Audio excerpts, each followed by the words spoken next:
What's going on, everybody? Welcome back to the Total Takedown. This is for Noche UFC, and we are breaking down overs and unders instead of picking sides. This is Pub Sports Radio. Do me a favor, hit that like button. Let's get started. Before we get into this tonight, though, I have to ask you guys, what is the acceptable amount of Fireball to drink on a Thursday night when it's a work night and a school night? Because my Vikings are playing the Eagles tonight in prime time, and I think I might need to pregame a little bit just to survive primetime Kirk Cousins. Pray for me. First fight of the night, we've got Josephine Nutson taking on Marlon McGann, and we've got a 2.5 for this fight. Over is -166, under 2.5 is +130, and this is a spot where, once again, you guys know the rule. For unders, we've got to be taking both fighters, right? Like, we need both fighters to be able to contribute to an under for it to make sense. That's the rule. Now, we can bend that rule sometimes and be like, well, this guy's durability really sucks, and that's his contribution to the under. We get away with that every once in a while, but this is one of those spots where I'm pretty sure Nutson is going to go ahead and finish this girl.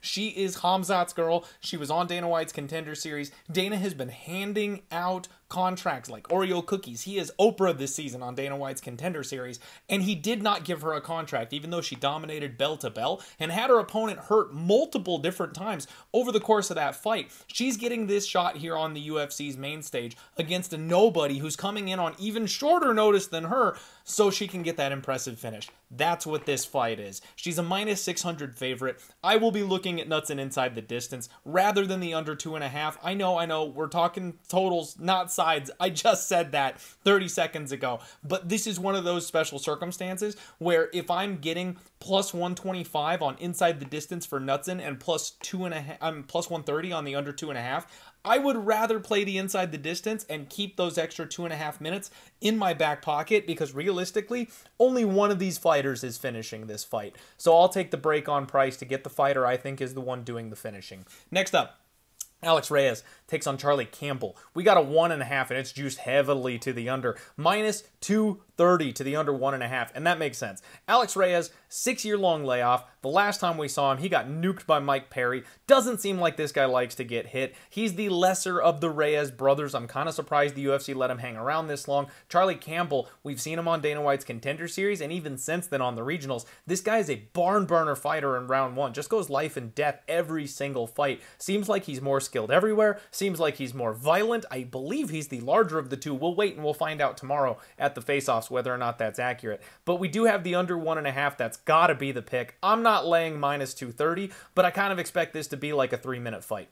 Tracy Cortez takes on Jasmine Jasudavicius up next. Women's MMA 2.5. The over is -475. Woof! I do think the over probably makes sense. We've got two wrestle-heavy fighters going at it here in this one. The one question that I do have is, even though Jasmine Jasudavicius is the larger of the two fighters, that's always her thing. She's kind of a size bully.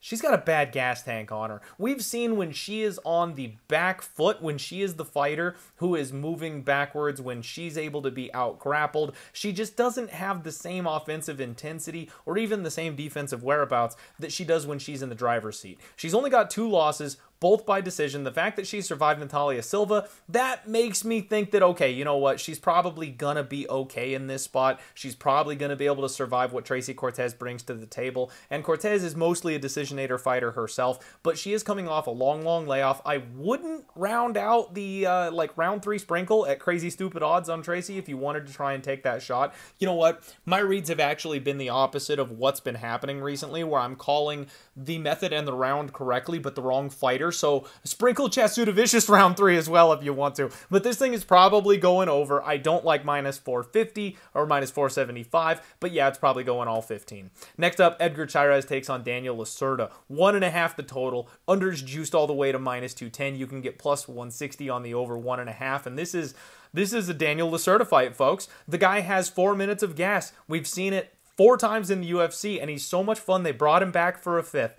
We're going to see what happens in this fight. Edgar Chairez, he tends to be a little bit more on the defensive side. You know, he's kind of measured, he's kind of paced. I think that might be masking some bad cardio on his part, that he makes sure he keeps a nice maintained measured pace so he doesn't himself gas out. And if that's the case, maybe Daniel's got an okay shot here in this spot. We will see if Daniel comes out guns blazing like he has in every single fight, or maybe if somebody has sat him down and said, hey kid, you need to be able to last more than 4 minutes this time out. Let's take it just a little bit slower. It's going to be interesting. Because of that back against the wall situation, because of him probably needing to slow the pace down. We saw it with Terrence McKinney a couple fights ago where he tried to go decisionator, he tried to slow down, he tried to wrestle, and we figured out his body just wasn't built for that, and he doesn't have the skills to back that up. He has to be a round one monster. It didn't work for him. But I could see that being something Lacerda tries in this spot. I'm not laying minus 210 on the under 1.5. Again, it probably is a one-round fight in this spot, the way these two guys crack, but I could also see both of them being so tough and durable that it squeezes into that second round, and then boy, will your butthole be puckered trying to get that under in the second when they're both tired.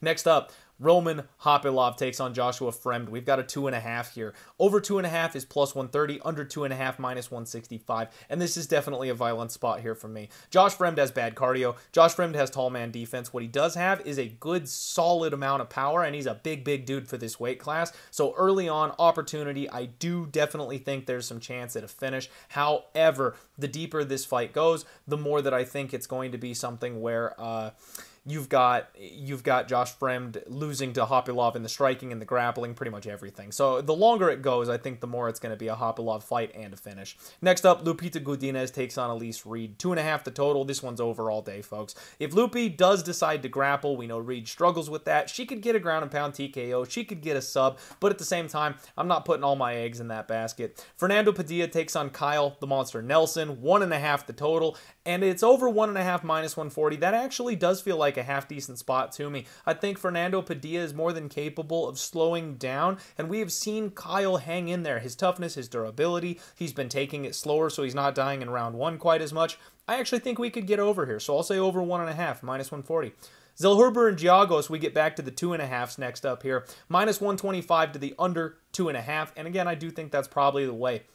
Zellhuber went 15 minutes in his last fight, but that was only because his opponent hung in there and the ref let him essentially die in the cage. No idea how that fight went the full 15. He could have got him out of there. Giagos is a guy that, questionable gas tank, questionable chin. I think he's probably going to fall on his sword at some point in this fight, tries to wrestle Zellhuber early, and then after he starts to slow down a bit, gets binked by the tall, lanky kid that's supposed to get the dub on home turf here. Under 2.5, minus 125. Raul Rosas Jr. takes on Terrence Mitchell. This is exactly like the fight we talked about earlier. Rosas in a get-right spot. They're bringing Terrence Mitchell in here specifically to lose. He's a round one fighter, and it's under 1.5, minus 280. This thing is going to be Rosas Jr. all day. It's how he wants it, when he wants it. It should be early. I'm not going to buck that trend. So sorry the breakdown is short, but that's what we got here this week. Next up, the co-main event. This is where it gets interesting. Kevin Holland, Jack Della Maddalena, 2.5 the total. Under 2.5 is minus 140. They are expecting a finish here. And I actually might be tempted to take an over here. We've seen both of these guys be really tough and really durable. We know Kevin Holland is not going to offensively grapple. If he does, maybe there is some submission upside, and Jack Della actually has some submission upside, but I think both of them are good enough not to get caught by the other. In that case, we're going to have a 15-minute striking battle, and it's going to be all about controlling that range. While both these guys do hit hard, they do deal damage, they've all both shown off a chin, I think we get over 2.5, and I think this fight ends up going the full 15 minutes in a battle. I kind of like that at plus money. Main event time, Alexa Grasso takes on Valentina Shevchenko. 4.5 easier total. Over 4.5, minus 160, and that seems like the easy play. The last fight was headed that direction. It wasn't until the slip up from Shevchenko that Grasso took advantage of. She got the back, she tapped her out. This thing was cruising its way to the judges' scorecards, and I do kind of think that's going to be the way this fight goes. Now, if Valentina Shevchenko comes out and goes guns blazing, Grasso hit her and hurt her early in that fight. She has the cleaner boxing. She could actually find her way to a knockout in this spot if it's a more reckless fight, but if it looks anything like the last fight, I think we might get a more defensive Grasso defending the takedowns, forcing this fight to stay on the feet, and then we get a technical battle for 25 straight minutes where both women have the durability and cardio to go that far. I actually kind of like that over 4.5 at minus 160. Quick show today, folks. That is the total takedown. Hit the like button on your way out. We'll see you tomorrow for the undefeated post-weigh-in show. Let's roll.